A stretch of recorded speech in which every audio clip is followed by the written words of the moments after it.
जिसकी आशंका थी आखिरकार वो सच साबित हुई, जिसने आम आदमी पार्टी को तगड़ा झटका दिया। जी हां, राघव चड्ढा ने पहले बीजेपी में शामिल होने का ऐलान किया और फिर शाम होते होते राघव चड्ढा ने आपके 2 सांसदों के साथ बीजेपी के लड्डू का स्वाद चख लिया। जिस आम आदमी पार्टी से इन्होंने राजनीति का ककहरा सीखा, जिस पार्टी से राज्यसभा तक का सफर तय किया, उसके साथ रिश्तों में ऐसी कड़वाहट कि बीजेपी के लड्डू ज्यादा मीठे लगे। राघव चड्ढा समेत आम आदमी पार्टी के 10 राज्यसभा सांसदों में से 7 ने बीजेपी का दामन थाम लिया। शुक्रवार शाम 4 बजे राघव चड्ढा ने पीसी में इसका ऐलान किया था और अगले 1 घंटे में भगवा धारण कर लिया। बीजेपी के राष्ट्रीय अध्यक्ष नितिन नवीन की मौजूदगी में इन आप सांसदों को बीजेपी में एंट्री हुई। पुरानी वाली आम आदमी पार्टी नहीं रही और पिछले कुछ सालों से आप लोग लगातार मुझसे पूछ रहे थे कि राघव जी, आप 1 साल से पार्टी की गतिविधियों से अलग क्यों नजर आते हैं, पार्टी से किनारा क्यों कर लिया। तब मैं कुछ बोलता नहीं था, मैं प्रयास कर रहा था कि चीजें बेहतर हों, लेकिन आज मैं आपको असल कारण बताता हूं कि क्यों मैंने पार्टी की गतिविधियों से अपने आप को अलग कर लिया। और उसका कारण यह है क्योंकि मैं उनके गुनाह में शामिल नहीं होना चाहता था। मैं उनकी दोस्ती के काबिल नहीं था क्योंकि मैं उनके गुनाह में शामिल नहीं था। आज हम एक ऐसे मोड़ पर खड़े हैं कि हमारे पास सिर्फ 2 ही ऑप्शंस थे, 2 विकल्प थे। या तो हम राजनीति छोड़ दें और पिछले 15-16 साल जो हमने सार्वजनिक जीवन में काम किया उसे त्याग दें, या फिर हम अपने अनुभव को, अपनी स्किल्स को, अपनी पूरी ऊर्जा और एनर्जी को लेकर पॉजिटिव पॉलिटिक्स करें।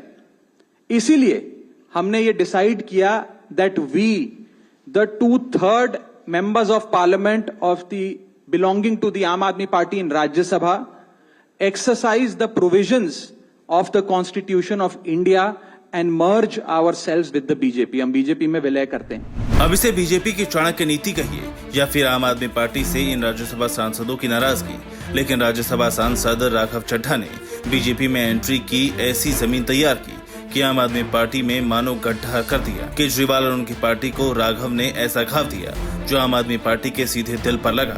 हमारे सांसदों को तोड़ा जा रहा है, उनको अपनी पार्टी में शामिल किया जा रहा है, ईडी सीबीआई का इस्तेमाल किया जा रहा है। आपको याद होगा भी कुछ दिन पहले, 2-3-4 दिन पहले अशोक मित्तल के यहां ईडी का छापा पड़ा।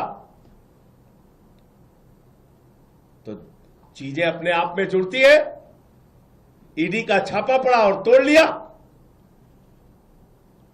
इसका मतलब भय दिखा के, प्रशासनिक तंत्र का दुरुपयोग करके यह ऑपरेशन लोटस चलाया जा रहा है। मैं फिर दोहरा रहा हूं, पंजाब की जनता इन गद्दारों को कभी माफ नहीं करेगी। मुझे इतनी बात कहनी थी। आपके जो प्रश्न आप पूछे, जिन 7 सांसदों ने बीजेपी में एंट्री ली है, राघव चड्ढा, संदीप पाठक, विक्रमजीत सिंह साहनी, अशोक कुमार मित्तल, हरभजन सिंह, स्वाति मालीवाल और राजेंद्र गुप्ता शामिल हैं। जो राघव चड्ढा कुछ समय पहले तक बीजेपी पर हमलावर रहा करते थे, बीजेपी को गुंडों मवालियों की पार्टी बताते थे, बीजेपी को वॉशिंग मशीन कहते थे, शुक्रवार को उसी पार्टी का खुद हिस्सा बन गए। भारतीय जनता पार्टी एक ऐसी वॉशिंग मशीन है जो बिना डिटर्जेंट पाउडर के ही दमदार सफाई देती है। एक तरफ से कथाकथित भ्रष्टाचारी डालो और दूसरी तरफ से क्लीन चिट निकलती है। ये बीजेपी आज एक वॉशिंग मशीन बन गई है। 24 घंटे पहले तक आम आदमी पार्टी की राज्यसभा में 10 और लोकसभा में 3 सांसद थे। अब उसकी राज्यसभा में सिर्फ 3 सांसद बचे हैं। राजनीतिक गलियारों में अब ये चर्चा जोर पकड़ गई है कि आखिर ऐसा एकाएक कैसे हुआ। अकेला आम आदमी पार्टी में पर कतरे जाने पर अकेले राघव चड्ढा ने किया या फिर बीजेपी ने एक ही दाव से केजरीवाल को चारों खाने चित कर दिया। Bureau report, P24 news.